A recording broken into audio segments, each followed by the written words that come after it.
तो स्टार्ट करेंगे आज मेटलर्जी पार्ट 2। देखिए पार्ट 1 में हमने क्या देखा था, एक बार आपको रिकॉल करा दे रहा हूँ। फिजिकल मेथड किसका, concentration and dressing of ore के फिजिकल मेथड कौन कौन से, electromagnetic separation method, gravity separation method और फ्रोथ फ्लोटेशन प्रोसेस। आज देखेंगे केमिकल मेथड। सबसे पहला केमिकल मेथड में कैल्सिनेशन। कैल्सिनेशंस में आपको ध्यान क्या रखना है, कैल्सिनेशंस में 2 point, heating of ore below its fusion temperature, below its fusion temperature and in the absence of air. और क्या ध्यान देना आपको, in the absence of air. 2 point ध्यान रखना है। कैल्सिनेशन प्रोसेस कब लगाएंगे, heating of ore below its fusion temperature and in absence of air. और किस किस ओर के लिए एप्लीकेबल है, ये भी पॉइंट ध्यान रखेंगे। किस ओर के लिए एप्लीकेबल है, तो कार्बोनेट और हाइड्रोक्साइड और हाइड्रेटेड ऑक्साइड और। ध्यान रखिएगा कैल्सिनेशन प्रोसेस में ये दोनों बातें आपको ध्यान रखना है। अब कुछ एग्जांपल से मैं आपको इसको समझा दे रहा हूं। और एक और बात, आफ्टर कैल्सिनेशन और बिकम्स पोरस। देखिए जब CaCO3 को मैं हिट कर रहा हूं तो किसमें ब्रेक हो जाएगा, कैल्शियम ऑक्साइड और CO2। CO2 क्या है, गैसियस पार्टिकल, सो क्या होगा, रिमूव हो जाएगा। ध्यान रखना इस चीज को। फिर उसी तरह Fe2O3.3H2O हिट किया किसमें, ferrous oxide plus 3H2O। Dolomite, dolomite में आप याद रखेंगे डोलामाइट की फॉर्मूला CaCO3 और MgCO3। क्वेश्चंस बनते हैं यहाँ पर, कैल्शियम और मैग्नीशियम की ऑक्साइड, कंबाइंड ऑक्साइड को क्या बोलेंगे, डोलोमाइट। इसको जब हिट करेंगे तो क्या बनेगा, calcium oxide plus magnesium oxide plus CO2। उसी तरह हाइड्रोक्साइड, अल्युमिनियम की हाइड्रोक्साइड को हिट करेंगे तो Al2O3 प्लस 3H2O। उसी तरह से मैलाचाइड CuCO3.CuOH का होल 2 हिट किया इसको, CuO copper oxide plus CO2 plus H2O। ध्यान रखिएगा। फिर अगला मेथड है कैल्सिनेशन के बाद सेकेंड केमिकल मेथड जो आती, क्या आती, रोस्टिंग। इसमें आपको ध्यान क्या रखना है, heating of ore below its fusion temperature in the presence of air, in the presence of air. Means दोनों में डिफरेंस क्या है, एक में अब्सेंस ऑफ एयर और दूसरे में प्रेजेंस ऑफ एयर। और किस ओर के लिए, तो सल्फर, AS और SB, ये तीनों ध्यान, तीनों नाम याद रखेंगे आप। किस ओर के लिए रोस्टिंग लगाएंगे, S के लिए, AS के लिए और SB के लिए। ध्यान देंगे कुछ केमिकल्स रिएक्शंस के आपको in the presence of air means क्या, उसमें ऑक्सीजन के साथ उसकी रिएक्शन हो जाएंगे। तो S प्लस SO2 क्या हो जाएगा, SO2। ध्यान रखिएगा इसको। और कुछ केमिकल्स रिएक्शंस है उसको आपको ध्यान रखना है। ये नहीं भी ध्यान रखें, रोस्टिंग में कम से कम ये 2 बात ध्यान रखकर जाएंगे, heating of ore below its fusion temperature in the presence of air and type 2 में सल्फर, AS और SB। अब देखिए इसमें एक बात आती है, कभी कभी क्वेश्चंस पूछे जाते हैं सल्फेटिंग रोस्टिंग में क्या, किसकी रिएक्शन होती है। ध्यान रखिएगा PbS प्लस O2, O2 क्या एक्सेस में है, मतलब उसकी मात्रा क्या है, बहुत ज्यादा है, तो क्या बनेंगे, PbSO4। इसी को क्या बोलेंगे, सल्फेटिंग रोस्टिंग। उसी तरह क्लोरीनेटिंग रोस्टिंग किसको बोलेंगे, Ag2S अर्जेनेटाइट प्लस 2NaCl मिलाकर क्या बनेगा, 2AgCl प्लस Na2S, इसको क्या बोलेंगे, क्लोरीनेटिंग रोस्टिंग। बस आपको ये रोस्टिंग प्रोसेस में 2-3 बातें ध्यान रखना जो आपको टिक कर दिया गया है। इसके अगला प्रोसेस लीचिंग। लीचिंग किसके लिए, और सोलुबल होते और इम्प्योरिटी क्या हो जाती, इनसोलुबल। ध्यान रखेंगे इसमें। और किस मेटल्स के लिए अप्लीकेबल है ये, तो गोल्ड, एल्युमिनियम एंड सिल्वर के लिए। बस ये ध्यान रखना है 2 पॉइंट। कुछ केमिकल्स रिएक्शंस ये आपको ध्यान रखना है कि Al2O3.2H2O sodium hydroxide leaching agent की तरह काम करेगा। क्या बनाएगा ये, सोडियम मेटा एल्यूमिनेट NaAlO2। ये ध्यान रखनी है ये वाली, सोडियम मेटा एल्यूमिनेट की फॉर्मेशन कैसे होती है, Al2O3.2H2O plus leaching agent NaOH के साथ रिएक्शन कराने पर किसकी फॉर्मेशन होती, सोडियम मेटा एल्यूमिनेट की। उसी तरह से आगे NaLO2 प्लस H2O एक्सेस की, जब H2O जब पानी एक्सेस में लाएंगे तो क्या बनेगा, NaOH प्लस AlOH का होल 3। देखिए हाइड्रोक्साइड, अल्युमिनियम हाइड्रोक्साइड की जब आप कैल्सिनेशन कर देंगे तो क्या हो जाएगा, Al2O3 प्लस 3H2O, वाटर बाहर चला जाएगा।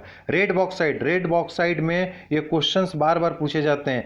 Al2O3.2H2O में जो मेन इम्प्योरिटी रहता है वो क्या रहता है, Fe2O3। Fe2O3 को मेन इम्प्योरिटी बोलते हैं। 2 टाइप के क्वेश्चन आते हैं यहाँ पर। मेन कभी भी बोलेगा ना, मेन इम्प्योरिटी, तो आप किसको टिक करेंगे, मेन इंप्योरिटी में Fe2O3। और चीप इंप्योरिटी में किसको टिक करेंगे, चीप इम्प्योरिटी में TiO3 और SiO3 ये सब, ये दोनों क्या है, चीप इम्प्योरिटी, ध्यान रखिएगा, मेन और चीप इम्प्योरिटी। अगला देखिए, फर्स्ट प्रोसेस मेटलर्जी का स्टेप 1 हमारा कंप्लीट हुआ, फिजिकल और केमिकल मेथड कंप्लीट।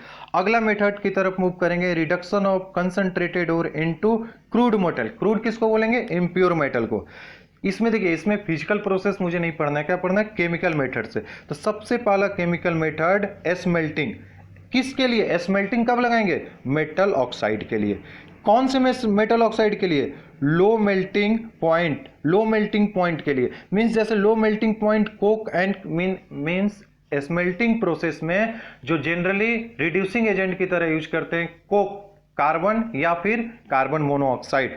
देखिए जिंक ऑक्साइड को कार्बन क्या रिड्यूसिंग एजेंट की तरह। अब यहां पर एक क्वेश्चन जो हाइड्रोजन से मोर इलेक्ट्रोपॉजिटिव एलिमेंट है, जनरली स्मेल्टिंग जो उसके हाइड्रोजन से थोड़ा सा ऊपर, इलेक्ट्रोकेमिकल सीरीज आप देखेंगे तो हाइड्रोजन से जो थोड़ा सा ऊपर एलिमेंट है उसकी स्मेल्टिंग प्रोसेस होती है। जैसे जिंक ऑक्साइड जब उसको रिड्यूसिंग एजेंट के साथ रिएक्शन कराएंगे तो ऑक्सीजन क्या हो जाएगा, रिमूव हो जाएगा। तो जिंक ऑक्साइड किस में चलेगा, एज ए मेटल फॉर्म में, जिंक में प्लस CO में।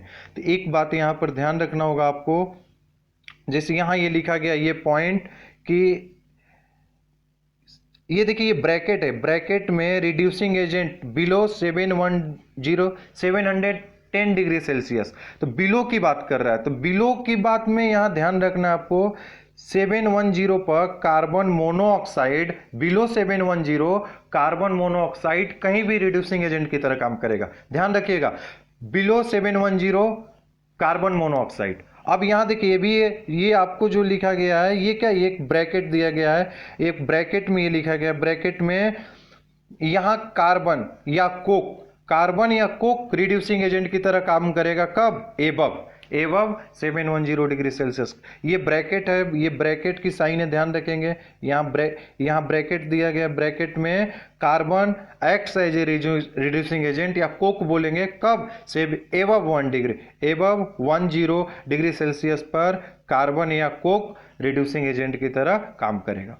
अगला प्रोसेस की तरफ मूव करेंगे, इसमें गोल्ड स्कीमेटिक एल्यूमिनोथर्मिक प्रोसेस। किसके लिए, सबसे पहला चीज इसमें आप ध्यान देंगे, गोल्ड स्कीमेटिक एल्यूमिनोथर्मिक प्रोसेस में जो मेनली होती है, क्या होता है इसमें, किसके लिए, तो हमेशा याद रखेंगे TMC, TMC शॉर्ट फॉर्म इसका ध्यान रखेंगे, TMC किसके लिए, मैग्नीज क्रोमियम, मैग्नीज क्रोमियम के लिए थर्माइट प्रोसेस। क्या, मैग्नीज और क्रोमियम के लिए क्या, थर्माइट प्रोसेस। याद करने का ये मेथड है, TMC मींस किसके लिए, क्रोमियम और मैग्नीज। कभी भी क्रोमियम और मैग्नीज की जहां बात होगी, सबसे पहले गोल्ड स्कीमेटिक एल्यूमिनोथर्मिक प्रोसेस को क्या बोलेंगे, अल्युमिनियम रिडक्शन या उसको थर्माइट प्रोसेस। तो थर्माइट प्रोसेस किसके लिए, मैग्नीज या क्रोमियम के लिए। ध्यान रखनी है आपकी बात। और कुछ IMP पॉइंट है, ध्यान देना है। Metal oxide having high melting point, इसमें powdered aluminium is reducing agent की तरह काम करता है। और barium oxide that is barium peroxide and magnesium powdered used as ignition temperature. तो यहाँ पर बताया है, देखिए यहाँ क्रोमियम है और यहाँ मैग्नीज है, ये इसके लिए दोनों की मिक्सचर को क्या बोलेंगे, थर्माइट मिक्सचर। ध्यान रखिएगा। यहाँ पर जो अगला हमारा प्रोसेस है सेल्फ रिडक्शन या ऑटो रिडक्शन, किसके लिए, तो सबसे पहले ये आपको याद रखना होगा, कॉपर +1 प्लस कॉपर की ऑक्सीडेशन स्टेट कोई भी केमिकल रिएक्शन दी गई हो तो सेल्फ रिडक्शन जहां हो किसमें, +1 में होना चाहिए, क्योंकि वो +1 में क्या होता है, मोर स्टेबल। लीड और Hg मरकरी के लिए ये अप्लीकेबल है, ये ध्यान रखना होगा आपको। और in this method sulphide ore is roasted with free supply of air into the metallic oxide, then cut up of air supply बंद कर देते हैं, followed by increasing the temperature and metal is extracted by self reduction method. जैसे यहाँ देखिए PbS + O2 की reaction कराए तो किसमें, PbO ऑक्साइड में प्लस SO2, और जब एक्सेस में ले लियो तो क्या बन गया, PbSO4। तो कभी भी सेल्फ रिडक्शन आपको कराना है तो सबसे पहले आप ऑक्साइड की फॉर्मेशन करेंगे, ये PbO की। देखिए सेल्फ रिडक्शन PbS की करा रहे हैं तो सबसे पहले उसकी ऑक्साइड बनाए, क्या बनेगा, PbO। दोनों को आपस में जोड़ दें तो क्या बनेगा, Pb + SO2। ध्यान रखेंगे कहीं भी सेल्फ रिडक्शन की बात होगी तो उसके ऑक्साइड के साथ रिएक्शन होगी। मीन्स अगर मैं सेल्फ रिडक्शन यहाँ कॉप CU2S CO2H के देखिए यहाँ कॉपर का ऑक्सीडेशन स्टेट क्या है +1, अब +O2 पहले ऑक्साइड के साथ रिएक्शन कराया तो पहले क्या बनाया CU2O, CU2O बनाने के बाद फाइनली सल्फाइड और की जब रिडक्शन कराएं तो ये क्या हुआ CU2S किसके साथ उसके ऑक्साइड के साथ दोनों को जब जोड़कर हिट किए तो कॉपर अपने एलिमेंटल फॉर्म 0 में चला जाएगा +SO2। ध्यान रखेंगे यहाँ पर S-2 हमेशा रिड्यूसिंग एजेंट की तरह काम करेगा, किस में जाएगा S+4 +6 इलेक्ट्रॉन। ध्यान रखेंगे इसको, कॉपर +1 के लिए अप्लीकेबल है, Pb के लिए, लीड के लिए और Hg के लिए। अगला जो कॉन्सेप्ट आता है बाई मेटल डिस्प्लेसमेंट या हाइड्रोमेटलर्जी। देखिए ये सब जितने भी एलिमेंट दिए गए ना आपको, ये हाइड्रोजन से हाइड्रोजन को यहाँ पर क्या माना गया है रिफरेंस, जिसकी स्टैंडर्ड इलेक्ट्रोड पोटेंशियल क्या होती है 0।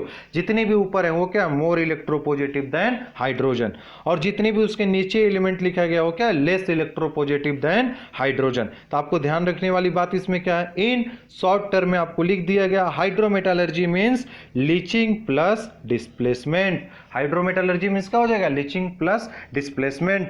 अब अगला में लीचिंग शॉर्ट में लिखा गया, लीचिंग प्रोसेस में क्या होता है treatment of ore with suitable reagent and insoluble क्या होना चाहिए इम्प्योरिटी।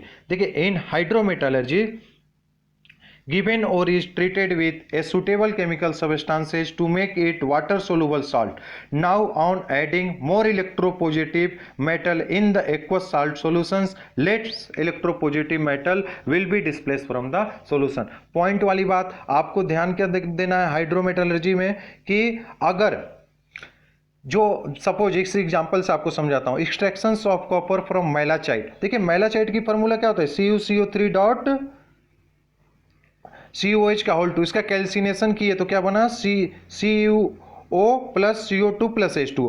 फाइनली हाँ, अगर देखिए इसमें जो CuSO4 एक्वा सोल्यूशन में मैं फेरस को ऐड कर रहा हूं तो फेरस कैसा है मोर इलेक्ट्रोपॉजिटिव देन हाइड्रोजन। तो हाइड्रोमेटलर्जी में क्या हो जाएगा, जब कोई भी आप मोर इलेक्ट्रोपॉजिटिव मेटल को ऐड कर रहे हैं तो लेस इलेक्ट्रोपॉजिटिव क्या हो जाएगा डिस्प्लेस हो जाएगा, और वो जो बच जाएगा मोर इलेक्ट्रोपॉजिटिव बचेगा तो वो क्या हो जाएगा एज ए इम्प्योरिटी की तरह। तो वही लिखा गया है ferrous is more electropositive hence क्या हो जाएगा ये found as impurity in the copper. ध्यान रखना है इसको आपको। फिर अगला जो कॉन्सेप्ट आता है एमलगेशन, किसके लिए सिल्वर एंड गोल्ड के लिए। देखिए एमलगेशन प्रोसेस सिल्वर एंड गोल्ड के लिए, और इसमें जो वेसल्स लेते हैं वो किसमें वेसल्स किसका बना रहता है वेसल्स हमारा आयरन एंड प्लेटिनम का बना रहता है। ध्यान रखिएगा दोनों रिएक्शंस दिया गया आप ध्यान रखेंगे। फिर अगला जो कॉन्सेप्ट हमारा इलेक्ट्रोलाइटिक रिडक्शन। इलेक्ट्रोलाइटिक रिडक्शंस में metals which are less electropositive than hydrogen can be extracted by passing. देखिए जो लेस इलेक्ट्रोपॉजिटिव देन हाइड्रोजन है कैन बी उनको प्राप्त किया जाता है कैसे by passing electricity into their aqueous पानी। एक्वस मींस क्या होगा पानी की मात्रा ज्यादा, जो हाइड्रोजन से लेस इलेक्ट्रोपॉजिटिव है उनको प्राप्त कैसे करते हैं भाई एक्वस मीडियम में वो प्राप्त हो जाते हैं। But alkali and alkaline earth metals can not be extracted by passing electricity into their aqueous salt solution because hydrogen will be liberated at cathode. ध्यान रखिएगा इस चीज को, these metals can be extracted by passing electricity into there molten state. जैसे ये chemicals reactions दिया गया है आपको।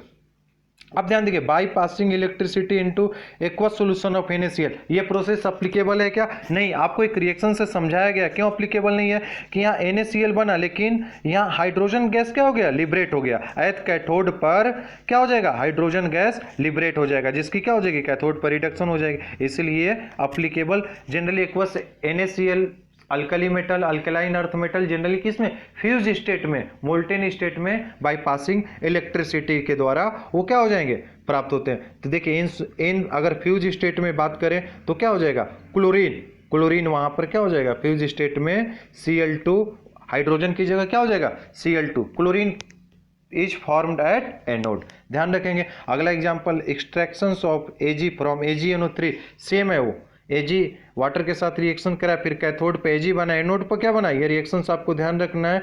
एनोड पर 4OH minus 2H2O plus O2 plus 4 electron. Anode पर क्या होती है ऑक्सीडेशन। फिर अगला जो कॉन्सेप्ट न्यूमेरिकल वाला कॉन्सेप्ट हमारा आता है इलियंगन्स डायग्राम। इलियंगन्स डायग्राम में बस आपको याद रखना है कि इलियंगन्स डायग्राम किस चीज का काम करता है। ये पॉइंट नहीं भी याद रखेंगे तो चलेगा, आपको याद क्या रखना है इसमें इलियंगन्स डायग्राम में। सबसे पहला चीज आपको ध्यान रखना है इलियंगन्स डायग्राम में कि देखिए यहाँ पर आपको जो समझाया गया कि डेल जी क्या होता है, डेल जी जो रहता है हमारा कि डेल जी जीरो है, इंट्रोपी या इंथैल्पी या डेल एच जीरो हो सकता है, हो भी पॉजिटिव भी हो सकता है, डेल एच जीरो भी हो सकता है। बस इलियंगस डायग्राम आपको दिखाने का मेन मतलब है कि इलियंगस डायग्राम क्या डिसाइड करता है, diagram states that how to decide the spontaneity of chemical reactions. Chemicals reactions दिया रहेगा, स्पॉन्टेनियस है वो या नॉन स्पॉन्टेनियस है, ये किसके थ्रू आप डिसाइड करेंगे, इलियंगस डायग्राम के द्वारा। तो उसको डिसाइड करने के लोग कैसे डिसाइड करेंगे, means we have to decide the value of del G. अगर डेल जी की वैल्यू क्या है, पॉजिटिव है, तो आपका रिएक्शंस क्या हो जाएगा, नॉन स्पॉन्टेनियस। डेल जी की वैल्यू जीरो है तो क्या हो जाएगा, एट इक्विलिब्रियम। और डेल जी की वैल्यू निगेटिव है तो क्या हो जाएगा, स्पॉन्टेनियस। मींस मुझे डिसाइड क्या करना है, सबसे पहले डेल जी की वैल्यू मुझे फाइंड आउट करनी है। अगर डेल जी की वैल्यू डिटरमाइन कर लेंगे तो मुझे मालूम चल जाएगा वो रिएक्शंस स्पॉन्टेनियस है या नॉन स्पॉन्टेनियस है। तो आप डेल जी की वैल्यू भाई डिटरमाइन कैसे करेंगे, तो डिटरमाइन कैसे करेंगे, equation del G equal to del H minus T del S. Suppose del G की वैल्यू निकालने के लिए सबसे पहला काम मैं करूंगा कि मैं डेल एस की वैल्यू निकालूंगा, किसकी, डेल एस की। सपोज डेल एस की वैल्यू पॉजिटिव हो गई, यहां पर अगर सपोज डेल एस की वैल्यू पॉजिटिव हो गई तो डेल जी की वैल्यू क्या हो जाएगी, ऑब्जर्व करिए by observation heat and trial method से del G equal to del H minus T del S. Del S की वैल्यू क्या होगी, पॉजिटिव। अगर ये पॉजिटिव, डेल एस कॉन्स्टेंट है मीन जीरो, तो पॉजिटिव, अब ये माइनस है तो पॉजिटिव इंटू निगेटिव, तो ओवरऑल डेल जी की वैल्यू क्या हो जाएगी, ये निगेटिव। मीन्स हमारा वैल्यू डेल जी की वैल्यू किस पर डिपेंड कर रहा है, डेल एस पर। तो अब बताइए मैं अगर डेल एस की वैल्यू निकाल लूंगा तो मुझे मालूम चल जाएगा कि डेल जी की वैल्यू पॉजिटिव है या निगेटिव। तो डेल एस की वैल्यू कैसे निकालेंगे, जैसे इस केमिकल्स रिएक्शंस में देखेंगे आप, डेल जी की वैल्यू क्या है, जीरो, तो डेल एस की वैल्यू भी क्या हो जाएगी, del N G. Del N G की वैल्यू कैसे निकालते हैं, product gaseous minus reactant gaseous, moles को माइनस कर देते, तो डेल एस की वैल्यू निकल गई। डेल एन जी की वैल्यू जीरो तो डेल एस की वैल्यू जीरो। यहां पर डेल एन जी पॉजिटिव तो डेल एस की value positive, del N G negative तो डेल एस की वैल्यू निगेटिव। मीन्स मुझे एक चीज मालूम चल गया कि अगर मैं डेल एन जी की वैल्यू इक्वल टू क्या हो जाएगा, डेल एस, याद, डेल एन जी की वैल्यू जो होगी वही हमारी डेल एस की वैल्यू हो जाएगी। कोई भी केमिकल इक्वेशंस दे, आप सबसे पहले डेल एन जी की वैल्यू निकालेंगे, उसके बाद डेल एस की वैल्यू निकालेंगे। अगर डेल एस की वैल्यू पॉजिटिव आ गई, सपोज अगर डेल एस की वैल्यू यहां क्या आ गई, पॉजिटिव, तो हमारा डेल जी कैसा हो जाएगा, निगेटिव। जस्ट उसके अपोजिट कर देना है आपको। एक क्वेश्चंस के हिसाब से अगर मैं आपसे पूछूं ये तीनों जो केमिकल्स रिएक्शंस दिए गए हैं, ये तीनों की मुझे कर्व ड्रॉ कर दिखाइए। ये तीनों जो केमिकल्स रिएक्शन 1, 2 और 3, तीनों की मुझे आप कर्व ड्रॉ कर दिखाइए। मैं पूछूं तो सबसे पहले आपको इसमें डेल एस की वैल्यू मालूम चल गया। और एक ट्रिक हमेशा आप ध्यान रखिएगा, ट्रिक क्या ध्यान रखना है आपको इसमें कि डेल जी हमेशा वाई एक्सिस पर, टेम्परेचर हमेशा एक्स एक्सिस पर, और डेल एस जब पॉजिटिव है तो ग्राफ किसके फॉर्म में रहेगा, y equal to M X plus C. Del S अगर निगेटिव है तो ग्राफ किसके फॉर्म में, y equal to M X plus C. Y equal to M X plus C क्या, ग्राफ हमारा इंक्रीजिंग ऑर्डर में रहेगा, माइनस है मीन्स डिक्रीजिंग ऑर्डर में, और y इक्वल, डेल एस की वैल्यू जीरो है तो y इक्वल टू क्या हो जाएगा, c, हमारा ग्राफ कांस्टेंट रहेगा। बस आपको इलियंगस डायग्राम में ये तीन बातें ध्यान रखनी है, आपके सारे क्वेश्चन सोल्व हो जाएंगे इससे। अब देखिए जो आपका ग्राफ दिया गया है, तो सबसे पहले ये जो मैंने ग्राफ यहां ड्रा किया, C प्लस हाफ O2CO, ये ग्राफ क्या कर रहा है, घट रहा है। यहां पर डेल जी की वैल्यू देखिए, यहां पर अगर आप क्वेश्चंस में देखेंगे तो यहां पर C प्लस हाफ O2CO में जा रहा है, C प्लस हाफ O2। यहां डेल एस की वैल्यू क्या है, यहां डेल एस की वैल्यू पॉजिटिव है, मीन्स हमारा डेल एस की वैल्यू क्या हो जाएगी, निगेटिव। इसलिए ये ग्राफ क्या हो रहा है, ये ग्राफ डिक्रीजिंग ऑर्डर में है। अगर वही ग्राफ ये देखिए इंक्रीज कर रहा है तो यहाँ इंक्रीजिंग ऑर्डर में ग्राफ है, मींस यहाँ डेल जी की वैल्यू क्या हो जाएगी, पॉजिटिव हो जाएगी, तभी तो graph del G equal to क्या हो जाएगा, del G equal to positive होगा, तभी तो ग्राफ क्या हो रहा है, इंक्रीज हो रहा है। अगर इस केमिकल इक्वेशंस में आप देखेंगे तो यहाँ पर ग्राफ कांस्टेंट हो रही है, क्यों, क्योंकि वहां पर डेल जी की वैल्यू क्या हो जा रही है, इक्वल टू जीरो। ध्यान रखिएगा ही, यहां से आपके सारे इलियंगस डायग्राम के क्वेश्चंस सोल्व होते हैं। अब कुछ पॉइंट इसमें दिए गए कि फेज चेंज किसको बोलेंगे, स्लोप, सॉलिड से लिक्विड, लिक्विड से गैसियस में जा रहा है, इसको क्या बोलेंगे, फेज चेंज या स्लोप बोलेंगे। बस ध्यान रखना है आपको। और कुछ पॉइंट यहाँ पर मैं एग्जांपल्स ये ध्यान नहीं भी रखेंगे तो चल सकते हैं। मेटल प्लस सॉलिड O2 में डेल H निगेटिव, ये कैसा process, exothermic process, M plus O2 MO2 -12 degree Celsius. और इसके देखिए एक ऊपर वाला M मेटल ऑक्साइड किस -1200 डिग्री लिए, तो ये किसके लिए, -12 जो नीचे वाला है M और ऊपर वाले कोइन लिए, दोनों को आपस में ऐड किए, एक मतलब दिखाया गया है कि डेल जी की वैल्यू अगर यहाँ निगेटिव है तो क्या हो जाएगा, स्पॉन्टेनियस, अगर वही डेल जी की वैल्यू क्या है, पॉजिटिव है तो क्या हो जाएगा, नॉन स्पॉन्टेनियस। और एक चीज और यहाँ पर याद रखनी है आपको, जो main concept, lower metal can reduce the above metal below the given temperature, ये भी ध्यान रखना है। वही बात, coke is used as reducing agent का, देखिए जो ऊपर वाला समझाया गया था, coke is used as reducing agent above 71 degree Celsius, below ये reducing agent. Aluminium can reduce to alumina by coke इतना, but this method is highly economical हो जाता, highly constable, so this method is we can not use this method. तो अगला इसमें आपका concept होता है, क्वेश्चंस लिया गया आपको और पूछा गया है which of the following statements are correct. तो आपको क्या बताया गया था, कोई भी यहाँ टेम्परेचर जो मेंशन किया गया, तो lower metal oxide, lower metal reduce the above metal oxide below the given temperature.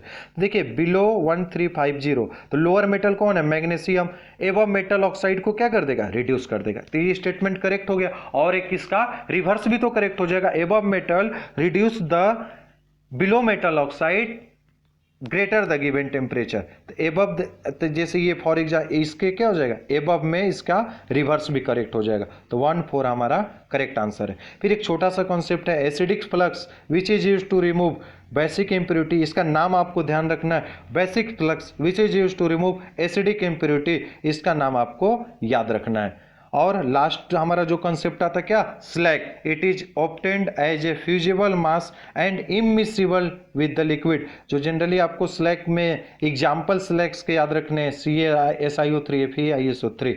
अगला जो कॉन्सेप्ट हमारा होता है, refining of purification of crude metal, वो हम देखेंगे मेटलर्जी पार्ट 3 में। थैंक्स।